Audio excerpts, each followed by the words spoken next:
Sampurasun dulur nu aya di lembur baraya anu di aya di kota. Assalamualaikum warahmatullahi wabarakatuh.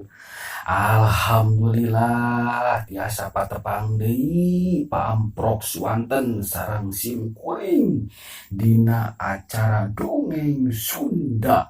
Alhamdulillahnya palawargi sim kuring tiasa pangandai palawargi sadayana.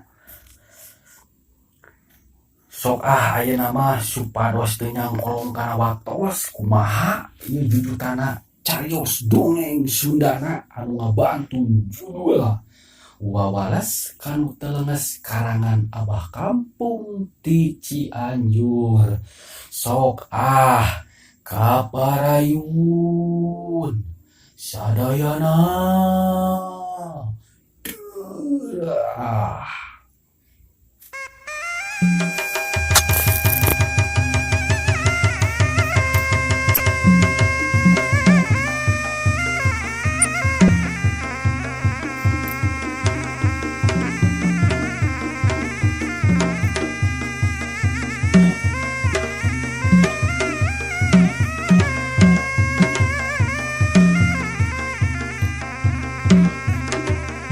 Si Rebing harita teh rada kades manehna sabab dihubuk ku tiluan. Beuki dieu tanagana beuki leuseuh. Manehna kareret si Uho anu geus teu daya teu upaya anu geus karobohkeun ku balana sirupna. Harita si Rebing manehna bari ngatura napasna gumereneng di jeroan hatena. Anjing, aduh, begini teh beuki capek we. Aduh si Uho geus roboh we. Aduh, kumaha ieu aing. Aing moal nyerah kitu wae. Wah aing rek dilawanan, bebeakan. Ceuk si Rebing harita teh manehna bari geus tatantanan sabab Asnawi jeung kadua batura geus tatantanan rek nyerang ka manehna. Ningali kitu mah Asnawi beuk sumanget we. Harita manehna pok ngomong ka Tatang jeung ka Iik. Ik, Tang, si Rebing geus cacapeun sigana mah terus serang deui. Tuh tinggal si Uho mah geus kacang kalah ku Kang Lukman. Awi sok lah ayeuna mah rek sikeun kira urang. Teu bisa mah si kasir itu si Rebing geus capean. Nyawi we. Ayeuna mah urang serang we ku tiluan barengan deui. Sok Tang ayeuna kuring rek mimitian nyerangnya. Sok. Sok. Geus kitu mah Asnawi sok maju salengkah ka hareup. Bari pok ngomong ka si Rebing. Rebing, geus we nyerah we. Nyerah bongkokan tuh balad maneh si Uho geus kacang kalah. Ayeuna tinggal maneh sia. Geus we nyerah ka kami daripada ku kaula sia di lulus sia.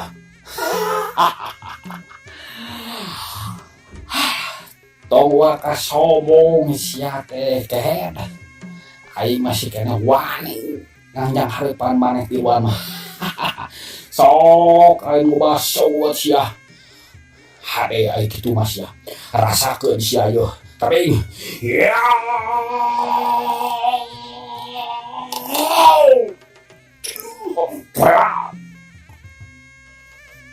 Harita Asnawi nyuwut narajang ka si Rebing anu masih keneh mancuh nangtung. Leungeunna bang bara anu maksudna rek kecrot kana cukang ilmu si Rebing. Tapi si Rebing ningali gerakan Asnawi anu ngabahayakeun anu rek ngahancak kana cukang irungna manehna ngareuneukeun awakna bilang Asnawi ngetos ngakan angin barang cengkak Syarbing tikatitenan di belah katuhu tatar anu geus nyebut narajang maksudna rek kedua kana puhu ceuli Syarbing harita teh ngarenya kaget tapi manehna bisa teh nyingkahan panarajang tatang harita manehna ngagileutkeun awakna ka belah keja pawas tenggelan tatang nyaos akan angin barang manehna karek cengkat tina awakna reudeukeun awakna teu katitenan iik anu ti belah kenca kahiukeun sukuna anu geus teu bisa disingkahan ku Syarbing ngagedug kana cangkeng belah kencana rasakeun Syarbing cepawan anjing dadidung Syarbing harita jajalijegan mundur ka tukang aya kana ti lorengkahna Asnawi ningali aya kesempatan kitu manehna teu cicingeun manehna nyidot narajang ka Syarbing maksudna rek bubuk awak Syarbing rasakeun Syarbing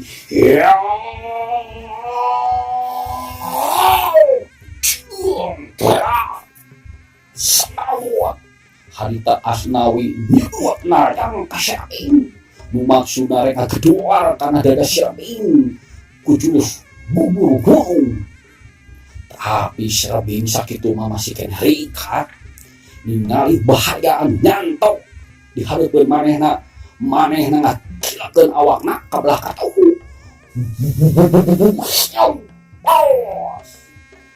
ubukan Asnawi ngetos akan angin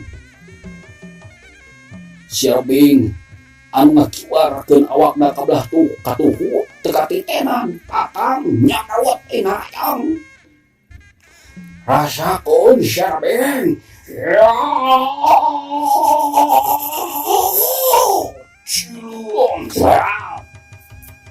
harita tatang narajang ka Syarbing harita mah Syarbing rada kawalahan oge sabab serangan ditiru jalma ieu ngababi buta silih ganti saling serang nu akhirna tenggelan tatang anu teu kahindarkeun ku Syarbing nyayang kana carehamna Syarbing stau jebie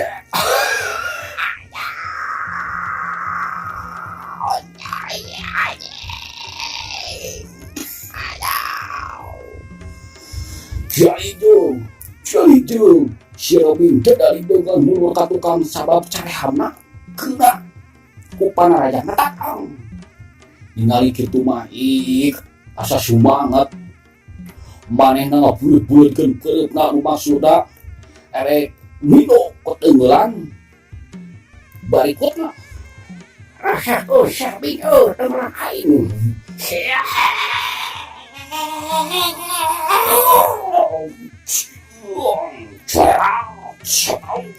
iik harita nyuwat narajang ka Syarbing anu keun dadalidegan Syarbing manehna ngarasa nyari sabab carehamna keuna ku panarajang tatang teu katitenan eta peureup anu buleud geus teu bisa dihindar deui ku Syarbing ngagejrot kana cukang irungna Syarbing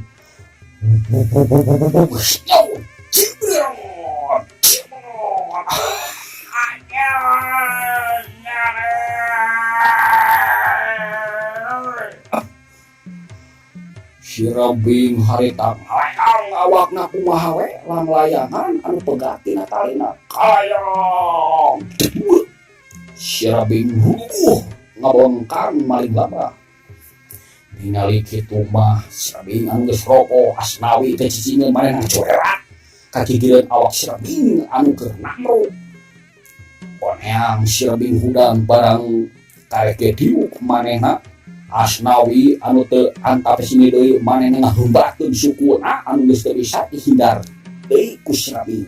Harita suku Asnawi anu jebrang teh najung kana puguh ceulina si Rabing. Rasakeun si Rabing ayeuna mah kojor sia. Ya.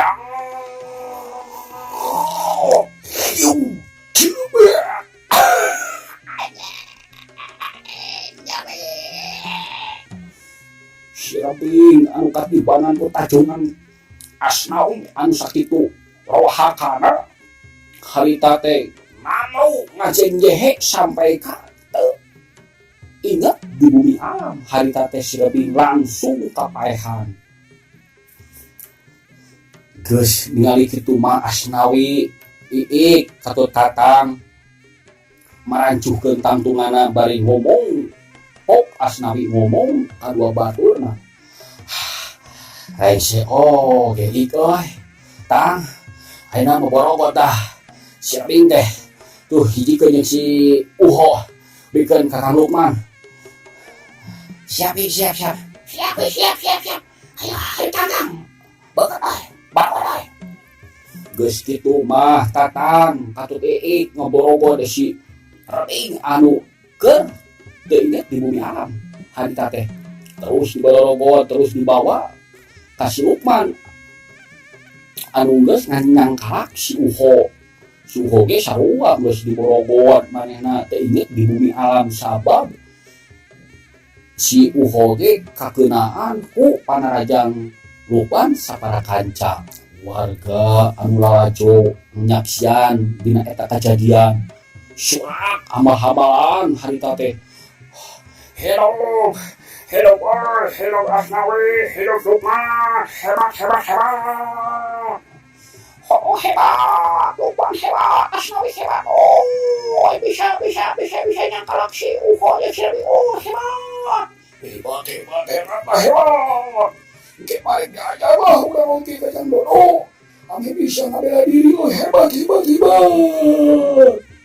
Cuk warga harita teh surak hamba-hambalan sabab warga pemuda dirinya geus bisa kana ilmu bela diri anu diajarkeun ku Jang Dodo harita teh. Ucapkeun Jang Dodo anu keur adu hareupan jeung si Juren. Harita teh geus aya meureun kana 5 jurus mah si Juren can bisa ngaragap kana awak Jang Dodo. Lantaran awak Jang Dodo ringkas can bisa karagap ku si Juren. Si Juren harita ngaturan napasna bari ngagreung dina jero hatena. Alah edan goblok budak teh boga ilmu naon cenah ilmu panghambang padangan kalias kitu. Can aya panarejang aing anu keuna kana sasaran. Bener cek si Rabing ye mah.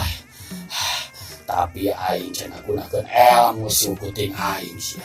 Rasakeun. Cek si Juren harita teh bari ngaturan napasna ngagreuneng di jero hatena. Ari Jang Dodo harita teh bari kagawe sirah deukeukeuk seuri bangunungwa ka si Juren. Kang Juren, aku sajurus kuring elek geuning geus 5 jurus kuring can kebenangan Kang Juren. Ganai sia anjing. Rasakeun sia ayeuna mah yeuh. Ayeuna mah bakal keuna yeuh panguasa aing. Sok Kang Juren beunangkeun awak aing atuh Kang Juren. Kang Juren mah sok Kang Juren. Dinawan pokoknya mah sok. Geura tatan sia sarua rasakeun yo. Harita si Juren watak ajian seng kuntingna manehna geus tatan rek narjang ka Jang Dodo. Rasakeun sia sarua yo.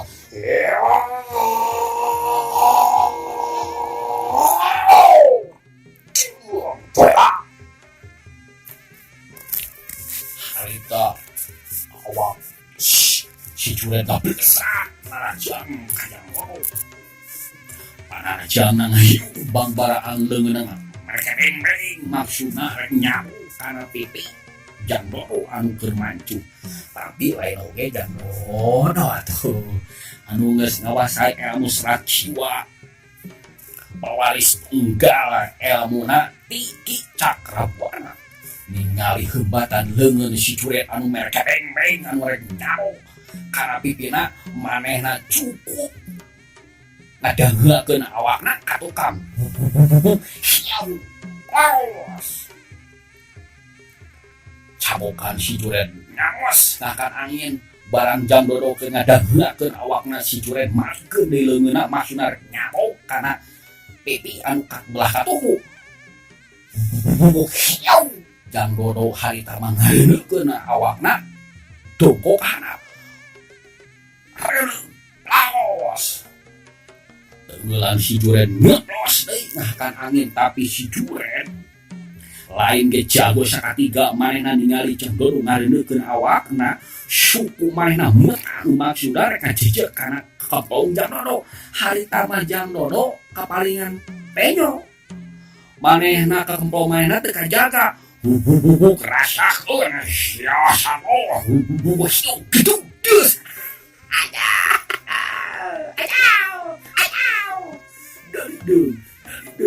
Jang Dodo dadali degan aya kana ti lengkah mah ningali Panarajang manehna keuna si juret ngagak seuri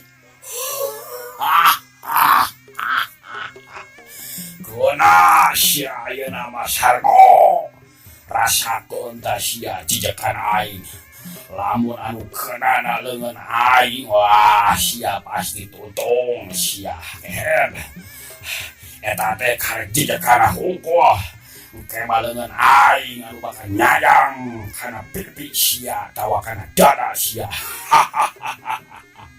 si juret seluruh atoh semua anu bangga sabab Panarajang manehna keuna kana sasaran ningali kitu Jang Dodo mah seuri saenggeusna mancuhkeun deui tangtungan manehna nyeukeun deuk seuri aduh kaberangan ku Kang Juret aduh keplong aing dijejak aduh nyeri Kang Juret lumayan tapi mah dirasa ku Dodo mah kaya leungit deui diusap ge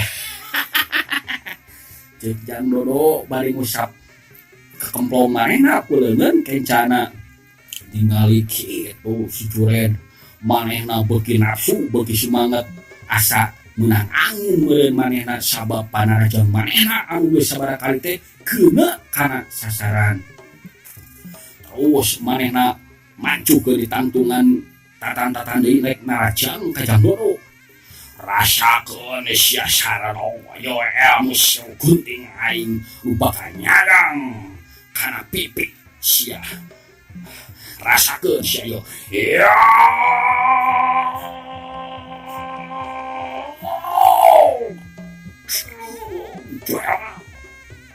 si juret harita nyitu narajang deui ka Jang Dodo anu keur mancuh nangtung samran Panarajangna si juret beuki ditingkatkeun beuki dironjatkeun deui hawa angin samranana karasa nebak kana awak Jang Dodo tapi Jang Dodo lain jago sakatiganya ge manehna masih rumaja tapi manehna geus nyangking ilmu anu geus cukup luhur ningali Panarajangna si juret anu ngabahayakeun ka manehna ngagunakeun ilmu saik di anginna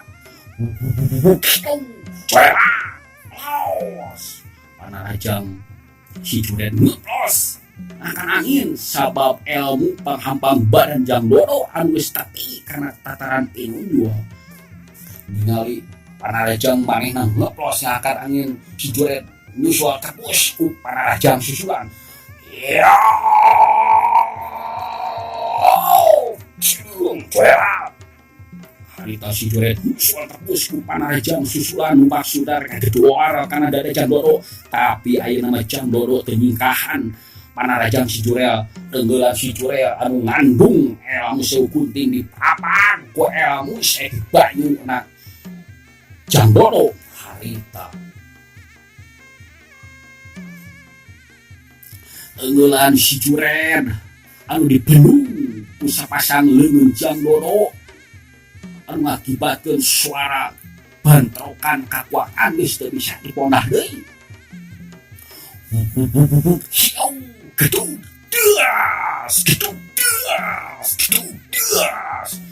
Aya kana 3 kali mah bentrokan kakuatan leungeun masing-masing harita si Juren dari dengan mundur ka tukang sabab leungeunna karasa komper jeung karasa tiis ngecap namus kana awakna si Juren.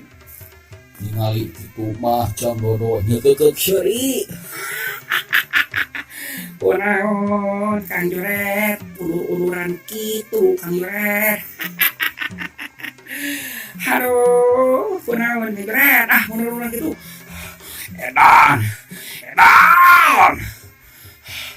Nah anjing, musuh kunting aing bisa kayonan ku si Sardo. Kudu nama manehna teh oi nyerieun. Ku aing teh ieu mah ka seserengehan jeung ka aing na karasa diis kieu menggunakan ilmu hanana kawan si babong teh tah. Haruh diis kieu. Deus. Ceuk si Juren harita teh bari ngaturana napasna manehna geundeung di jero hatena sabab leungeunna karasa tiis. Sabab Jang Dodo ngagunakeun ilmu sepi banyuna. So Kang Juren atuh narajang deui apa kita rajang.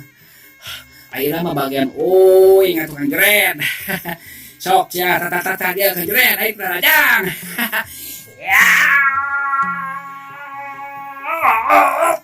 Cilung sadawa Jang Dodo harita mah miheulaan narajang maksudna rek kagedor kana dada si Juren anu keur nangtong mancuh. Si Juren ningali panarajang Jang Dodo anu cipat kacida tapi manehna ge bisa ngahindar kana serangan Jang Dodo. Harita manehna ngarindeurkeun awakna ka belah katuhu.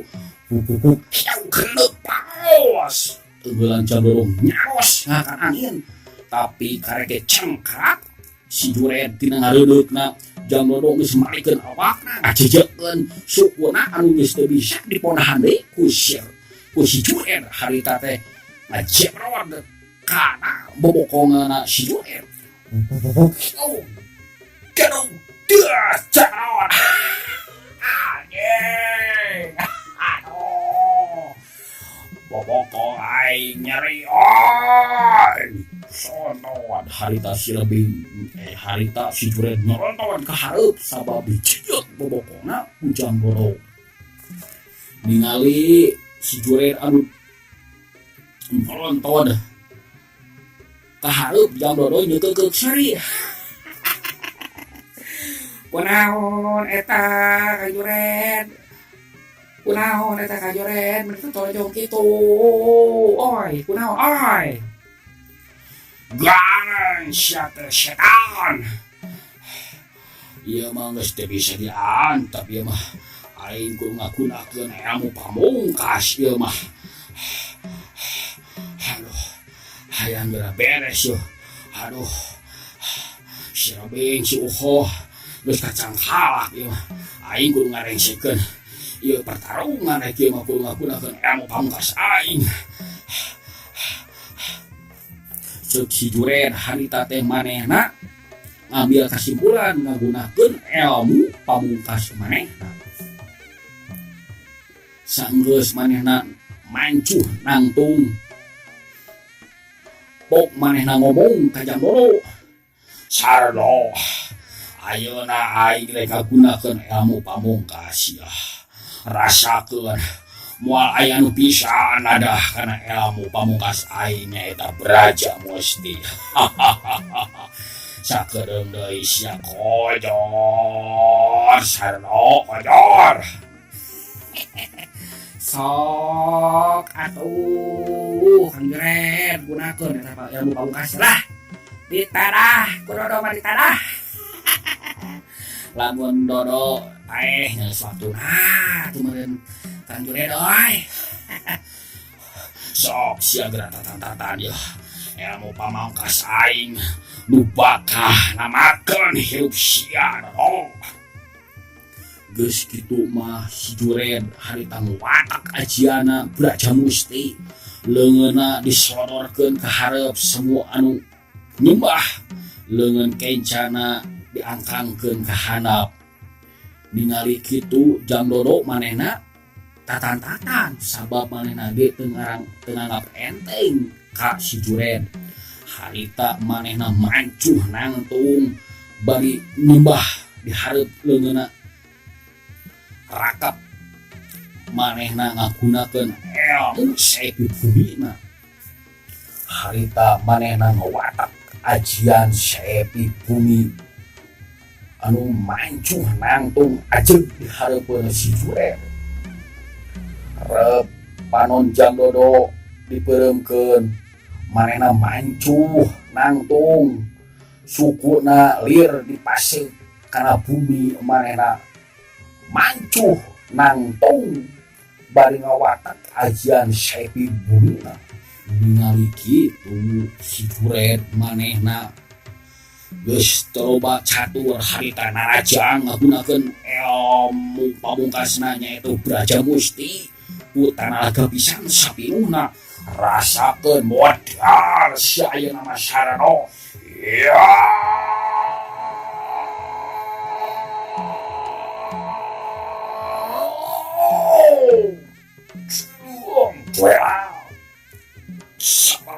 awak si Jured harita nyebut narajang sapasang leungeuna bangbara anu maksud areng ketuar kana dada Jang Dodo anu keur mancuh nangtung Jang Dodo anu ngagunakeun ilmu saepi bumina henteu naah eta serangan si Jured anu bau karana runtuyan panarajang si Jured leungeun kenca katuhuna saliganti ketuar kana dada Jang Dodo cebrot dari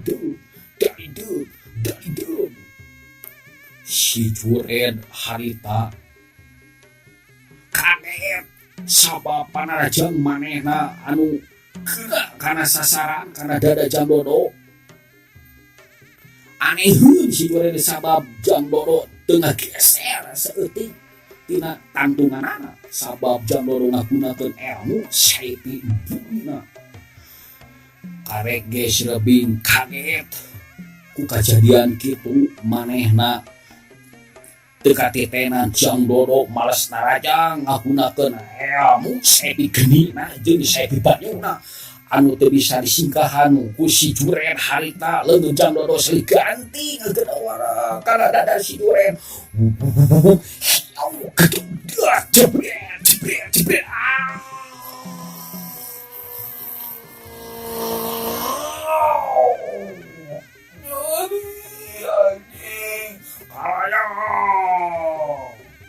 awak si Jured harita ngalayang sigalang layangan pegah tina talina kalayang si Jured ngabengkang maling bapa semaot tina bibir si Jured busrakeun getih anu hangat keneh anu geus teu bisa ditahan deui si Jured harita kekanyat sukuna harita teh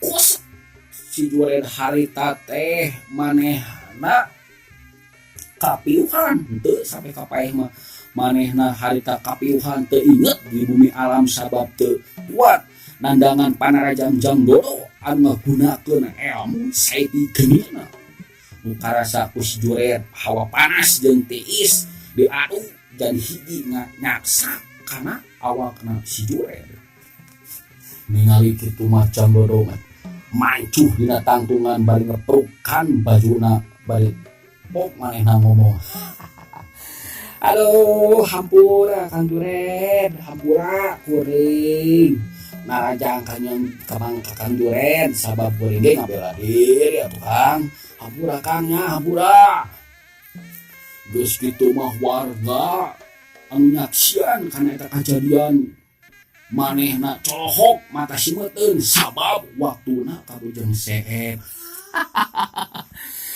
Aduh, waktosna kabujang seep cenah pawargi dicekapkeun sakieu wae dongeng kanggo dinten ayeuna hapunten anu disuhun hampura anu diteda. Sapunyere pegat simpai paturaye patepang deui wilujeng kantun pernios. Assalamualaikum.